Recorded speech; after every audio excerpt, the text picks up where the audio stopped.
Moi, ce qui me plaît ici, quand je viens au bord du Couesnon, ici, sur les bords du pont, c'est cette nature, cette eau de bonne qualité.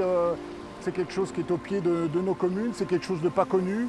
Et moi, ça me tient à cœur d'en faire profiter les autres.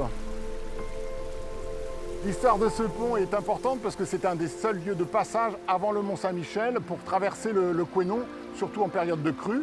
Et il a notamment connu des faits historiques assez dramatiques en novembre 1793 avec le passage des Vendéens qui ont affronté sur le pont même les Républicains et il y a eu pas mal de morts.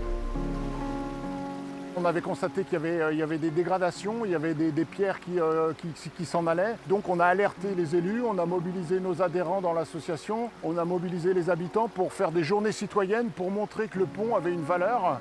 Le projet a été retenu par la mission Berne et puis voilà, ça a été vraiment le vrai point de départ à bien faire les choses et restaurer le patrimoine. Donc essentiellement des travaux de maçonnerie à la chaux avec des matériaux anciens, avec un dosage spécial qui puisse résister à l'humidité. Ici on est forcément sur une rivière où du coup la continuité écologique doit se faire aussi avec le comptage, etc., l'analyse de l'eau et du coup il y a une passe à poissons qui permet à l'emploi, au saumon de pouvoir remonter et de venir pondre les œufs plus en amont.